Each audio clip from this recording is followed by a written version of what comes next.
is it Groundhog Day? Oh boy. But it's like Groundhog Day to like a month and a half ago. Yeah. Just your top six just can't get into a game when you're constantly killing penalties. Yeah. And I mean, it's one of those things like we talk about the bad reffing and like the Myers one was questionable. And then the Kerfoot one was just straight up not a penalty. It was just Oh yeah, like, that was literally 100% an even up call. But then obviously the holding was kind of like, eh. But then, I mean, Marcus Pettersson then playing the puck with a broken stick, like that's just a penalty all day long too, right? So out of the 4 penalties, maybe like 1.5 were warranted, we'll call it. Yep. Yep. Oh, and you see Tocchet on the bench, like, what are we doing? You read his lips, like just drop your stick, even if you're not sure. Yeah. It's the NHL, right? So like just drop your stick.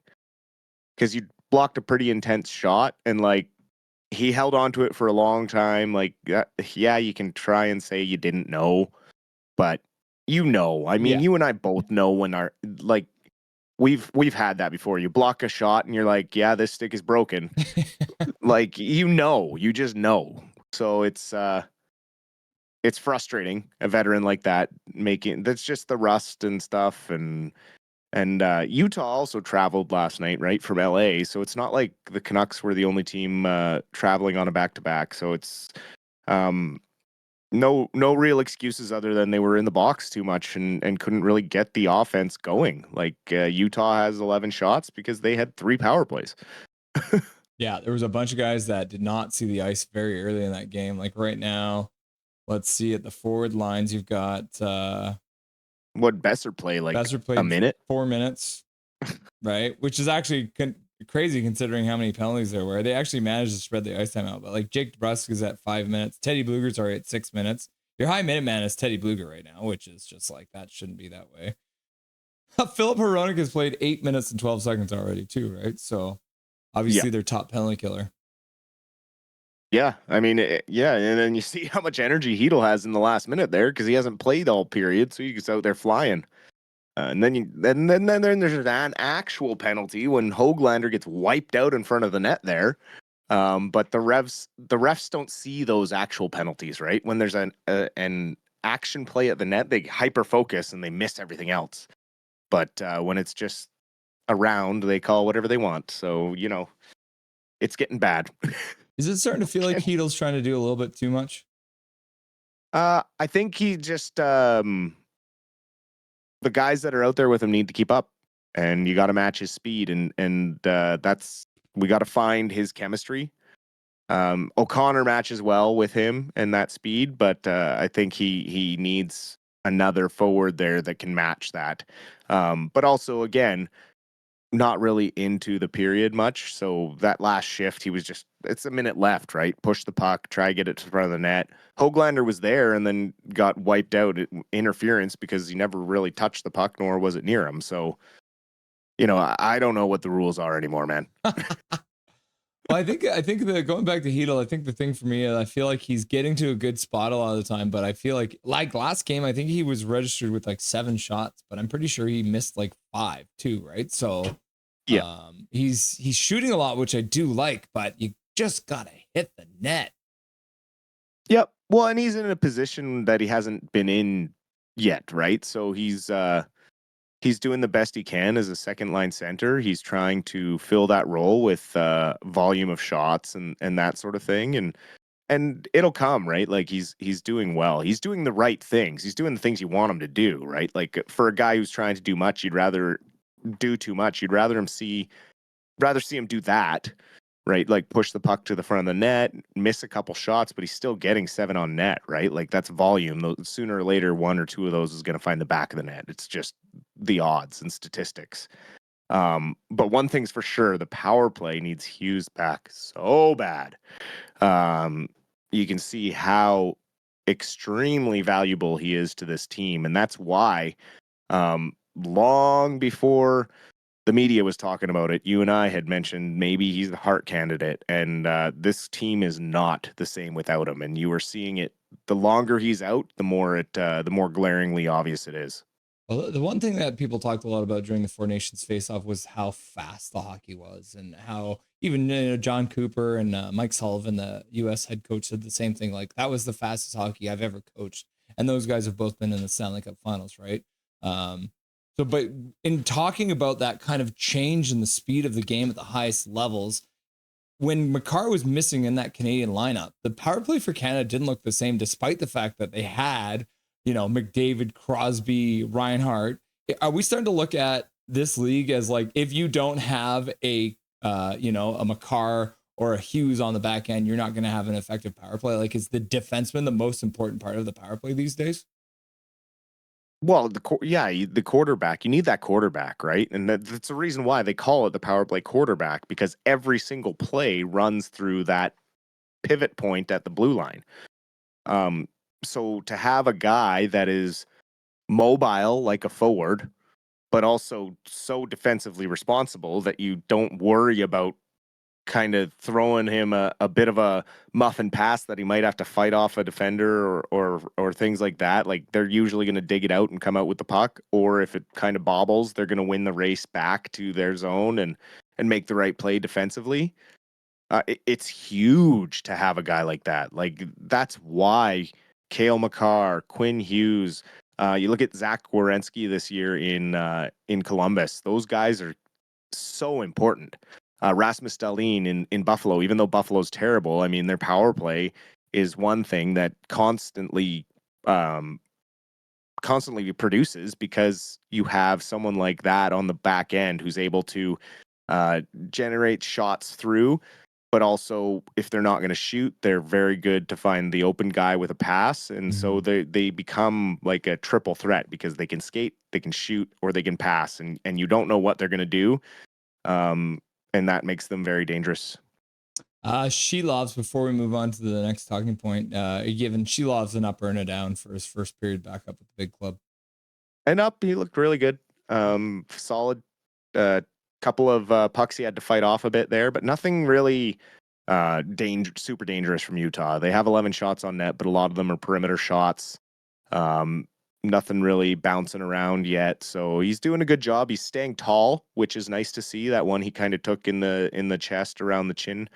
It was nice to see him up tall to be able to absorb it and for the rebound to be controlled more straight down. So that's some nice growth we've seen from the beginning of the year to now. And he has been playing the last month down for Abbotsford. He has been playing very, very good hockey in net. So finding some consistency, working with Justin Pogge, the goaltending coach down there with the Baby Canucks, is really starting to pay off. And he looks to be getting his confidence back, which is nice. Yeah, it's good to see. Demko has officially been placed on the IR. That probably just keeps kind of the status quo, probably week to week, but that where we're probably looking at at least 2, maybe even 3 weeks before we see Demko even possibly coming back in this lineup. Yeah, possibly. I can't remember what the max is once you go to IR, but it's retroactive to February 8th. So I mean, he can come back whenever, or it prevents him from coming back later. But I mean, it's probably to do with the cap gymnastics that Alvin's been doing all year. We've seen it since day one with the sending guys up, sending guys down, or calling guys up, sending guys down. On off days, they're not actually going down, stuff like that. Not sure if he eventually moves to the LTIR.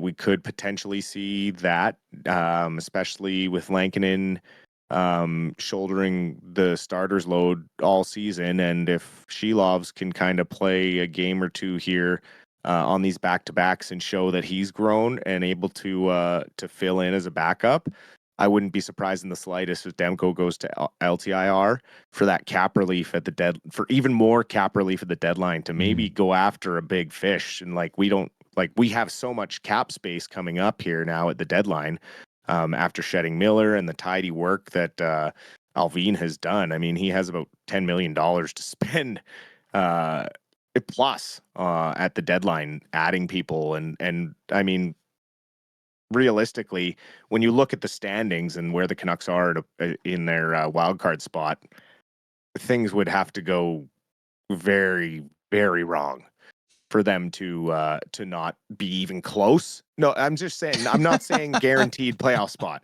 This is saying like close, right? Like they're going to be in the fight right to the end.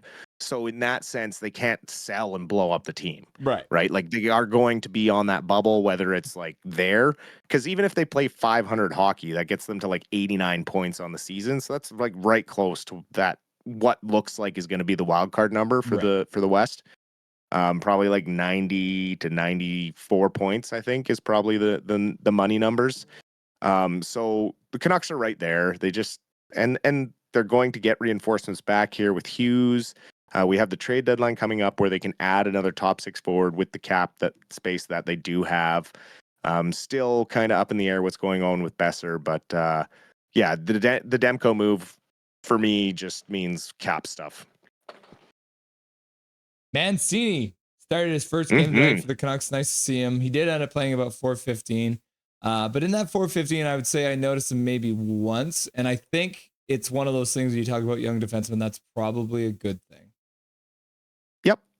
Yeah, I mean, he's a quick learner, though. He picked up the system down in Abbey in about 3 games and really started to mesh well with the guys down there. From what I've seen, he's a big physical defender, just as advertised. He can skate really well for his size. Like that time you're saying he was noticeable in the first period was probably on that breakout where he jumped into the rush and showed his speed and his offensive mindset.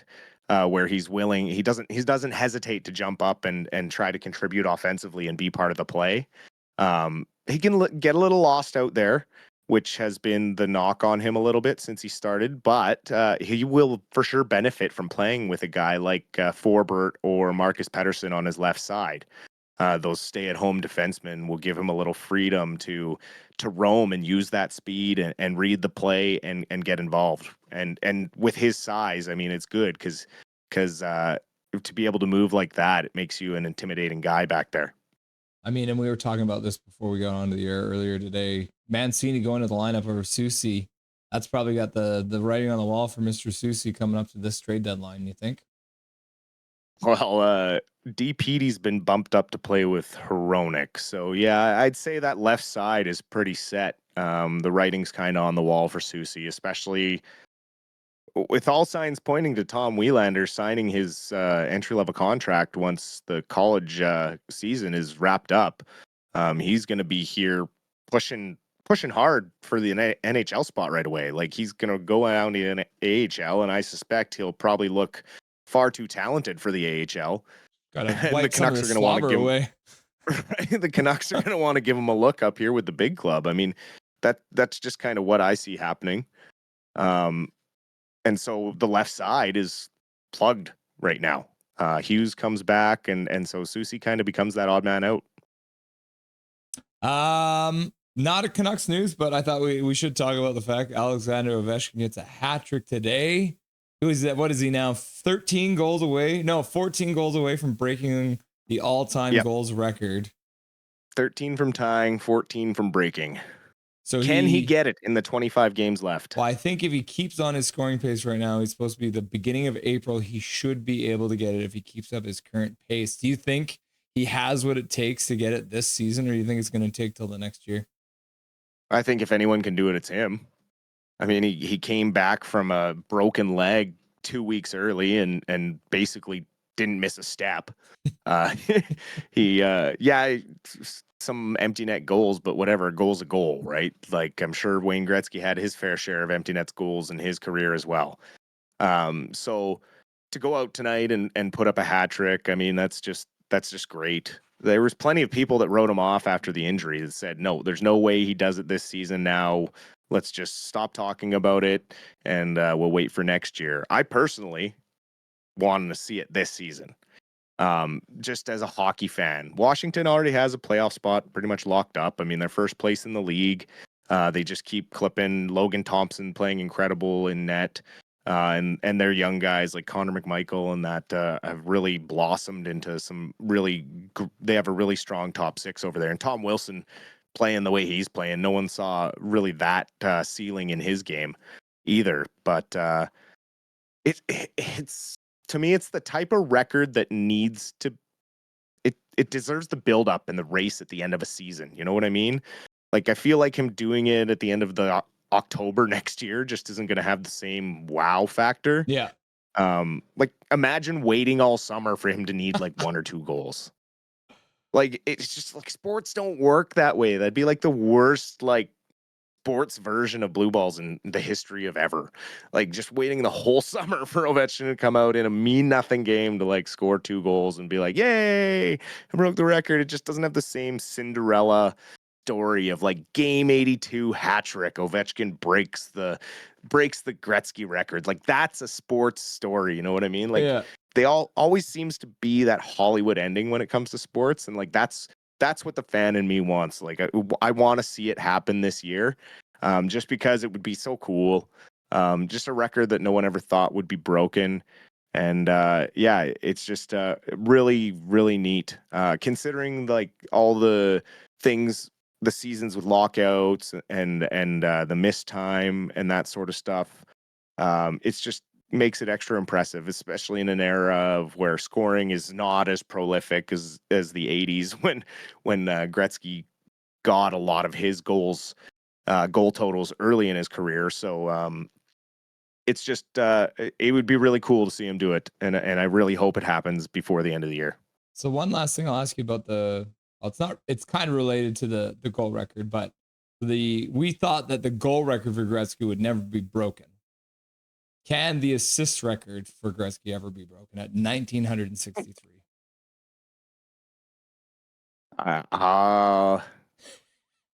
Maybe. Depends how long McDavid goes. But if anyone's going to do it, I guess maybe it's McDavid. But Possible. we'll see. And also some of those young guys, you know, like we don't know what Bedard's going to start doing. It all depends on who they get surrounded by as well, right? So that one's going to be a tough one to break. So you think 1,900, almost 2,000 assists, right? And if you play 20 seasons, you're looking at 100 assists a season, right? Well, not everyone gets a chunk of seasons with, Mark Messier, Yari Curry, Paul Coffey, people like that on your team. You know, there's no like super teams like that anymore where whoever you pass it to is pretty much going to get a goal. So you breathe on the puck and you got an assist back then. So yeah, that one's going to be a tough one to break. We'll cover the Abbey Canucks, I guess, in the post-game show then, because we didn't quite get to it here. So enjoy the second and third period there, brother. You as well. We'll talk to you then. Nothing is perfect.